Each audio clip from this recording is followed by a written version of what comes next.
gente vai falar um pouco sobre esse outro grupo aqui, que são os bastonetes gram-negativos não fermentadores, ok?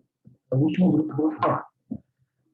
Qual a diferença desse para os outros? Primeiro, eles são aeróbicos, obrigatórios. Eles não vão fermentar, não vão utilizar carboidratos como fonte de energia por meio de processo fermentativo. Então, a gente não vai poder usar nenhum teste de fermentação fenotípico para identificar esse grupo, certo? Não formam esporos também.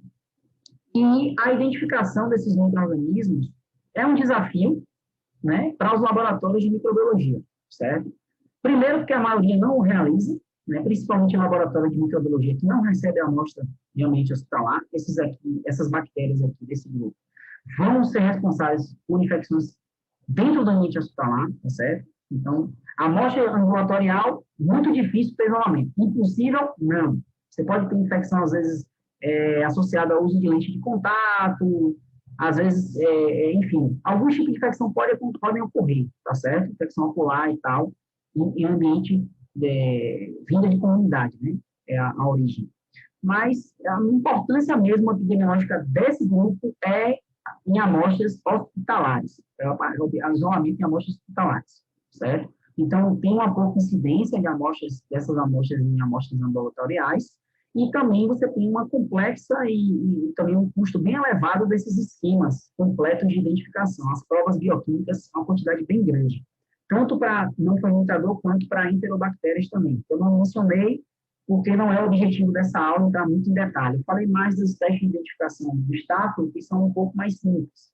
Então, dá para a gente comentar tranquilamente. Mas você tem várias provas bioquímicas, de fermentação de açúcares, motilidade, uma série de outras provas que a gente utiliza para fazer a identificação das enterobactérias, da enterobacterales, e também muitas provas para a identificação desse grupo aqui dos não fermentadores. Então, são bactérias ubíquas também, amplamente distribuídas na natureza.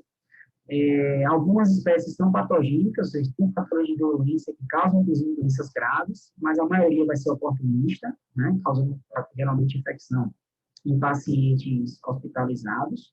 Ao contrário das enterobactérias, que fazem parte da microbiota do nosso trato gastrointestinal, essas daqui não vão persistir na microbiota dos seres humanos, a não ser que esse paciente esteja hospitalizado.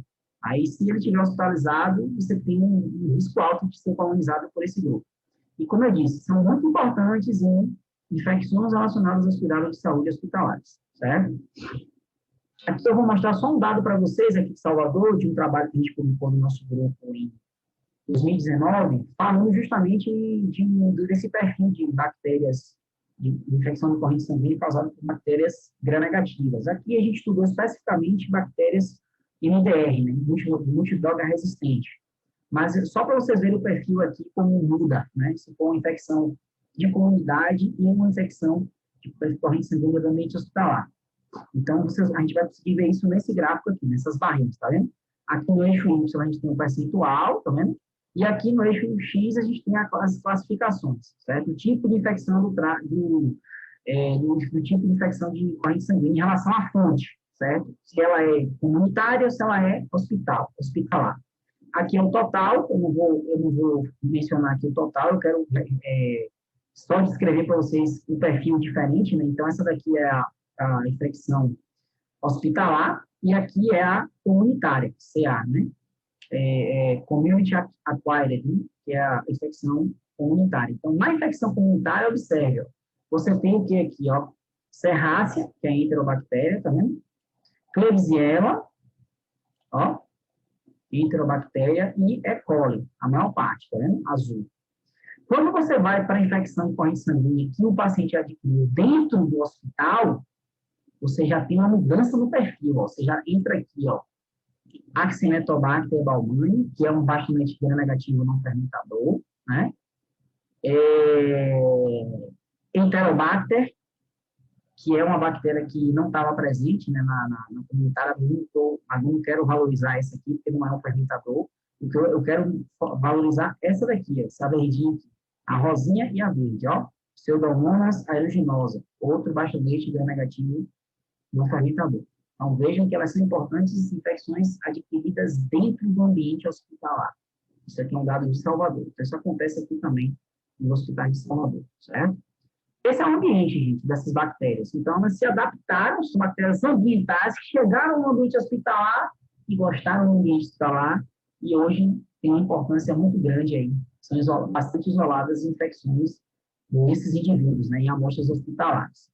São bactérias que conseguem resistir e colonizar superfícies inanimadas. Às vezes a gente encontra bactérias até em locais que elas não deveriam estar, né, as bactérias não fermentadoras, como dispensadores de sabão, em alguns tipos de detergente, elas conseguem resistir, crescem, às vezes contamina, entendeu? Em equipamentos utilizados para coleta de amostras biológicas, em dispositivos médicos, acessórios médicos e muitas outras coisas, né? Então, você tem esse ambiente aqui hospitalar, é um ambiente propício para contaminação, né? Principalmente por meio de contaminação cruzada, né? De infecção cruzada, né? Então, a gente tem também essas bactérias muito presentes na água, né? Então, são bactérias ambientais, você pode ter presente ela na água. Então, se você tiver, por exemplo, um respirador que usa algum tipo de umidificação, né? Geralmente eles usam, então o paciente está ali entubado, às vezes recebe essa ventilação mecânica e aquela umidificação pode fazer a bactéria, o paciente ser contaminado por essa bactéria. Ela alcança o trato respiratório do paciente, coloniza, às vezes, o tubo primeiro, forma um biofilme, que é o caso principalmente da Pseudomonas aeruginosa, e depois ela causa uma pneumonia associada à ventilação mecânica, por exemplo, certo? Então, são bactérias que têm uma estabilidade muito grande para colonizar também superfícies inanimadas. E aí você pode encontrar elas em tudo quanto é canto, inclusive, às vezes, materiais de limpeza que são utilizados, né? Acessórios de decoração, que pode estar presente nesses ambientes também, loções. Você pode ter aí uma presença grande, bem disseminada desses micro-organismos. Daí a importância dos métodos de controle de crescimento microbiano, né? E a questão de evitar a contaminação cruzada, certo? Então, como eu disse, as bactérias, né, os bastonetes gram-negativos não fermentadores são raros na microbiota humana normal, a não ser que o indivíduo esteja nessas condições, ó, que ele esteja entubado aqui, ambiente, tá vendo? Internado, pacientes que fazem hemodiálise também, bem comum, infecção de corrente sanguínea por bactérias não fermentadoras, bastonetes gram-negativos não fermentadores. Então, nesses casos, a gente pode, sim, ter a bactéria presente no corpo desses indivíduos, certo? Bom, quais são as espécies importantes desse grupo? Então, as que causam infecções hospitalares, né, como eu disse, infecção de corrente sanguínea, infecção do trato respiratório, dentro do ambiente, adquirindo no ambiente hospitalar, e essas daqui estão associadas muito a surtos, né? Acinetobacter baumannii, surto e UTI neonatal, Pseudomonas aeruginosa também, pacientes que são submetidos à ventilação mecânica, né? A gente pode também ter isso. Essas são as 4 mais isoladas. Tem várias espécies, gente, também, viu? Vários gêneros, várias espécies. Essas são as 4, vamos dizer assim, top 4, né? Não é top 5, não, top 4, que são as mais isoladas. Pseudomonas, Acinetobacter baumannii, tem Tropomonas maltophilia e as bactérias do complexo Burkholderia cepacia, certo? Então, todas fazem parte desse grupo, né? Mas tem outras também, ó. Tem outras, né? Metilobacterium. Depois eu vou mudar isso aqui, vou deixar isso aqui anexado junto com a aula. Se quiserem dar uma olhada nessa apostila da Anvisa, vocês veem aí as tabelas com outras bactérias também desse grupo que podem ocorrer, certo? Quais são as principais infecções que esse grupo causa? Infecções pulmonares, infecções primárias de pele, né, muito associado à unidade de queimaduras, infecções de ouvido, infecções oculares, endocardite, certo? Aí, infecção de corrente sanguínea, né, septicemia. Então, é bem diversificado aí o portfólio de infecções. Tem um grupo de pacientes que tem essa doença genética aqui, que é a fibrose cística, né? A fibrose cística, ela leva o indivíduo a ter uma predisposição por conta dessa alteração, né, da produção de muco. Então, o paciente ele tem muita infecção pulmonar de repetição que pode evoluir para a doença pulmonar progressiva. Então, nesses pacientes que têm essa doença, eles podem ser colonizados, né? Pode fazer parte da microbiota do trato respiratório desses pacientes. Geralmente, inclusive, tem uma unidade aqui, um ambulatório que investiga, né, atende a referência para a tuberculose cística, no Hospital das Clínicas, que é feito sempre a colonização do trato respiratório desses pacientes. Aí, quando encontra um fermentador, já trata, mesmo o paciente não estando doente, já faz a profilaxia preventiva, certo? Quais são os fatores de risco para a ocorrência dessas infecções? A PET de demora, né, e outros dispositivos, queimaduras e lesões de pele também pode levar a aumentar o risco de infecção para esse grupo, extremos de idade, imunossupressão, né, torna o indivíduo mais vulnerável, usuários de drogas, pacientes que fazem uso de antimicrobianos de amplo espectro, que você tem uma desbiose, mudança da microbiota, permite a colonização desses micro-organismos, consequentemente causa doença, né? E tempo prolongado no UTI também, porque é um paciente que está com uso de dispositivos, que até tem demora, às vezes está entubado, às vezes está usando antimicrobiano de espectro, então esses fatores eles estão meio que relacionados, né? Aí eu vou só mostrar algumas características interessantes dessas quatro, né? Pseudomonas aeruginosa, uma que eu acho muito legal essa formação de pigmentos, né? Ela gera pigmentos, tem vários fatores de virulência essa bactéria, gente, e ela forma esse pigmento esverdeado, né? Pioverdina, mas pode produzir outro tipo de pigmentos, que é um antibiograma, né? Qual que muda esse antibiograma para a formação de pigmento, né? A bactéria também tem uma resistência muito alta aos antibióticos, viu? Aos antimicrobianos. Aqui é um grande de líquor, né? O paciente com derivação ventriculoencefálica, hidrocefalia. Então, esse dreno na porta de entrada pode ter meningite por pseudomonas aeruginosa, certo? Pode acontecer também o por Acinetobacter baumannii, né? Aqui a morfologia da colônia, tá vendo? Colônias irregulares, né? Brilhantes, acinzentadas, isso aqui é crescimento em H-sangue, né? O relevo dela, a topografia é bem acidentada, olha aí, o detalhe, tá vendo? Você também tem alguns tipos que crescem dessa forma, uma colônia bem mais irregular, com esse brilho, né? Isso em H-sangue também. Bactérias ambientais, né? Aí você tem essa impressão. Aqui é o Acinetobacter baumannii, né? Crescendo em H-marcunque. É uma bactéria lactose negativa, ela não fermenta. Então, essa corzinha lilás dela aqui, lembra que para a gente identificar a bactéria fermentadora de lactose no marcunque é o H-sangue, né? Ou o H-sangue. Já estou ficando, a mente já está cansada. A fermentadora de lactose, a colônia fica rosa, ela fica rosinha, né? Então, aqui, não se engane, isso aqui não é crescimento de um fermentador, não, ok? E aqui é o crescimento do Acinetobacter em H5, certo? Olha o grão dele aqui como é, ó. São copos,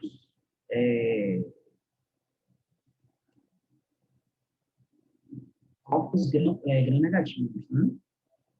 Copo bacilos, né? Bacilos gram-negativos. Então, lembra copo, mas não é copo não, viu? Mas lembra, parece um diplococcus, inclusive isso aqui é bem arriscado. Eu já peguei casos lá no Porto Maia, de vir um paciente, às vezes, único de outro hospital, o Roberto Santos, uma criança com hidrocefalia. Aí a gente faz o grande direto, isso aí é ganocultura, né? Aí faz o grande direto. Aí quando vai visualizar, você vê o diplococcus meio gram-negativo.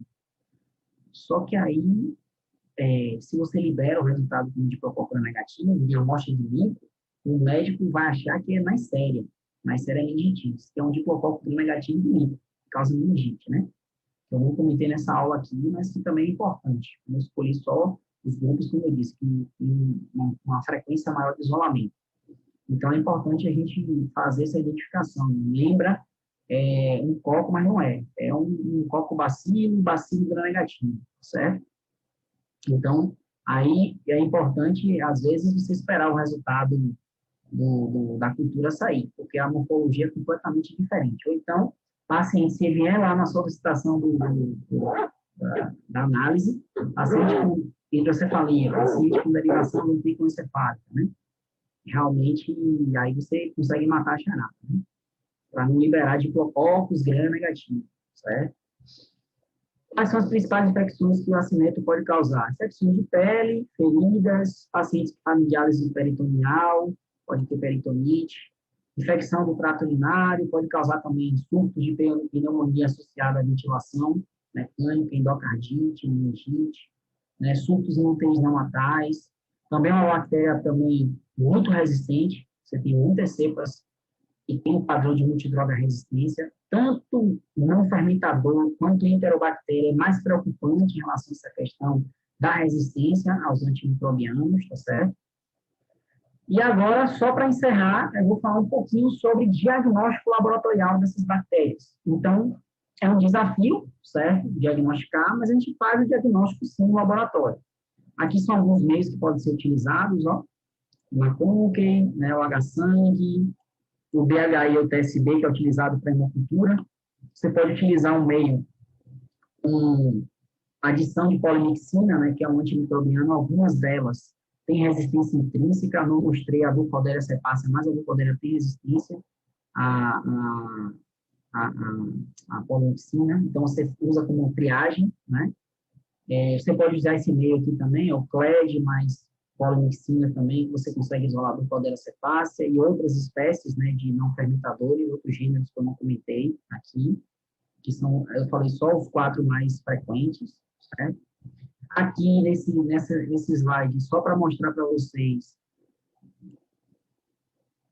algumas razões, né, que comprovam por que é difícil identificar os fermentadores. Então, como eu disse, eles são raros em infecção humana, eles têm uma diversidade genotípica e similaridade fenotípica muito grande, são inativos, mais inativos metabolicamente. Então, se você vai usar um teste manual, às vezes você tem que esperar 3 horas para...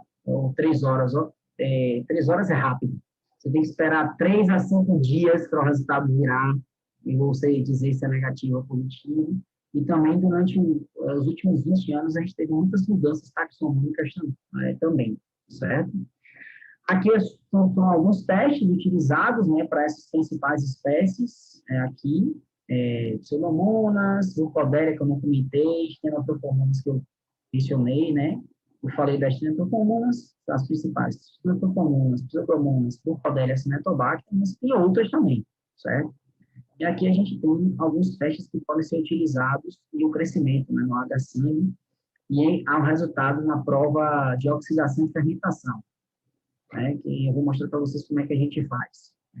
Quais são os indícios de que a gente pode estar lidando com bastonete gram-negativo no fermentador? Primeiro, quando você cultiva ele, por exemplo, numa conque, você tem ausência de evidência de fermentação, certo? De lactose ou de glicose, né, que a gente faz em TSI, a verificação da fermentação. Reação positiva para a enzima citocromo oxidase. Então, pode levar a suspeita de um não fermentador. E algumas espécies também podem ter dificuldade de crescer no Maga-Maconque, certo? Então, tem que estar atento a esses indícios aí. Pode estar lidando com um não fermentador. Esse é o teste indicado, né, para fazer a verificação se é um não fermentador ou não, que é chamado de teste de oxidação e fermentação, né, que você faz a utilização de carboidratos. Você verifica se a bactéria utiliza carboidrato de forma oxidativa ou fermentativa. Então, você tem um meio de cultura que tem essa composição aqui, tá vendo? Ele tem glicose, peptona, indicador de pH e água, no meio semissólido, né, com pouco água. Aí você vai pegar a bactéria suspeita, vai inocular 4 vezes até a metade do tubo, e em um desses tubos você adiciona um óleo mineral estéril para você induzir a bactéria a fazer fermentação, caso ela possa fazer, ela tem essa capacidade, né? Aqui são os resultados. Ó. Então, essa primeira aqui utilizou carboidrato tanto na presença quanto na ausência, né, de oxigênio. Olha o óleo mineral aqui, ó. Aqui tem óleo mineral também, aqui também, certo? Então, o perfil de não fermentador é esse aqui, ó. Não fermentou, meio continuou verde, tá vendo? E mesmo assim, olha como o metabolismo dele é lento, gente. Você vê que ele não virou completamente, ó. Só tem esse amarelinho aqui, essa parte aqui, ó, ainda tá para virar, tá vendo? Então, olha aqui, ó, olha a interpretação aqui lá no módulo da Anvisa, ó. 2 tubos não mudam de cor, que é chamado de inerte, ou tubo sem vaselina e fim casulado, que é esse caso aqui, tá vendo? aguardar no mínimo 72 horas para definir como inerte, pois ocorre a oxidação tardia ou lenta. São bactérias com metabolismo mais lento. Então, é complicado, às vezes, você fazer identificação manual. Principalmente, o paciente que está esperando o resultado dessa identificação é um paciente hospitalizado, certo? Aí, nesse caso, a automação vem a calhar, certo? Aqui é o teste da oxidase, que é um teste também bastante fácil de fazer, e muito bom para fazer, né? Então, todos os bastonetes gram-negativos que são oxidase produtivas são não fermentadores, com exceção desses 4 gêneros aqui, certo? Então, você usa um substrato, que é esse substrato com esse nomezinho longo aqui, grande, tá vendo? 0,5%, e realmente, geralmente acontece em 10 segundos, né? Quando a bactéria tem a citocromoxidase, o substrato muda a coloração para púrpura, certo? Você pode fazer assim suave, ou você pode comprar essas plaquinhas, né, esses cardzinhos que vêm impregnado, né, com substrato, aí você coloca a colônia e verifica se ela forma a coloração púrpura ou não, certo? Então, a leitura é rápida, é feita rapidamente, tá vendo?